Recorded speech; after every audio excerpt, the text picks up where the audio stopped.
I grew up in the 90s, so that means I was a Pokemon kid. There was a vacation that I went on with my parents and begged my dad to win me a ton of stuffed Pokemon in Wildwood, New Jersey, some of which I still have to this day. I don't remember exactly the year, but this was the first video game anything I got for Christmas, which was this Game Boy Color with my copy of Pokemon Blue.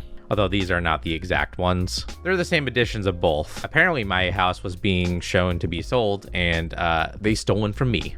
A baby. I remember bringing these to my aunt's house on Christmas night and showing them all my brand new Pokemon Blue. In my lineage, the Game Boy goes pretty deep. My dad had a DMG Game Boy, which he loved. Both he and my mom would play Tetris on that, and then they would still see blocks falling when they were trying to fall asleep. The Game Boy Color was kind of a 0.5 upgrade of sorts from the original Game Boy. Add some slightly better hardware and obviously a color screen. There's a little under 1,000 Game Boy Color exclusive games, which just about matches the 1,000 plus original Game Boy games there were. Some Game Boy Color games were both playable on the original Game Boy and the Game Boy Color, but usually it was the other way around, where the OG Game Boy games were playable on the Color with different color palettes and stuff like that. Some developers would develop their game to have specific colors on the Color, even though the main game was on black and white with the original Game Boy. It's kind of a cool era for this type of development. As much as I adore this system, it absolutely has its flaws. Obviously now it's kind of a meme that when you were going back from a road trip during the middle of the night and it's impossible to play your Game Boy in the car, the only way that you could see it is through the street lights. Back in the day, I also had the Game Boy accessory that puts on the little light from this port over here. That was super helpful, but obviously it wasn't a perfect solution. It wasn't until the Game Boy Advance SP that we ever got any sort of backlight.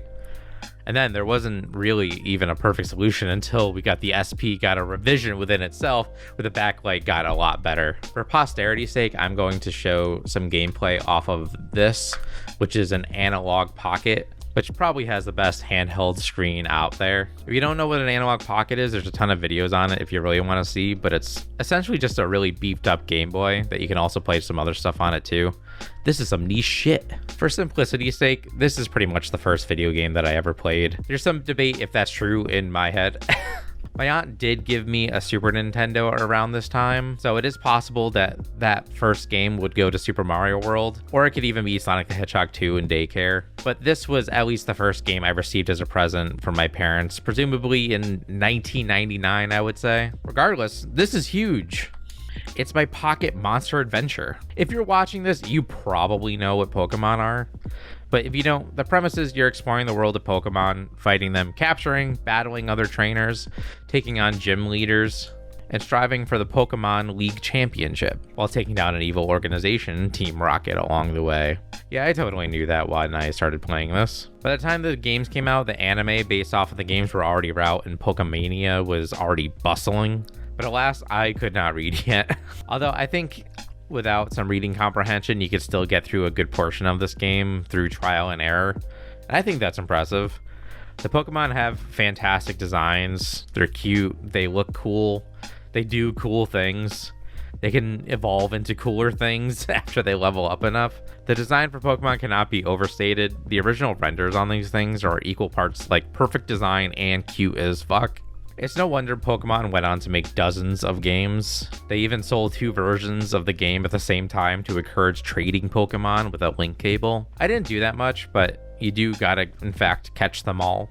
I think my favorite version of the game was Pokemon Yellow, which is kind of closer tied with the anime, where your starter Pokemon is a Pikachu, and throughout the game you will also collect all the other starter Pokemon, which is kind of rare. These are all my Pokemon games. As you can see, I was a bit of a fan. Maybe on the 30th anniversary, which is next year, we can go through each and every one of these and talk about my personal experiences with them. Because I think there were definitely some unique experiences, especially with my Pikachu N64 that I still use to this day. I wanted to chronicle my time with Pokemon Blue because it was my first Christmas present that kicked off years worth of video game love. And I couldn't be more thankful for my parents gifting me this and for the 151 little pocket monsters that started it all. Hey guys, I just wanted to give a short little outro and just say thank you everybody for watching this video. And as you can probably tell, my Sonic Adventure video has been skyrocketing in views, which is surreal for me, and I just wanted to say thanks for giving this channel a shot. And there have been quite a few questions about other projects and stuff that I've worked on before in the past in the comments. And if you want to check out my other channel, you can. I'll put it in the end card of this episode. But my original channel is called Son of a Fitch. It's just video projects that I've worked on in the past that I'm super, super proud of. But I wanted to work on a little casual show where I just show off pieces of my physical media collection.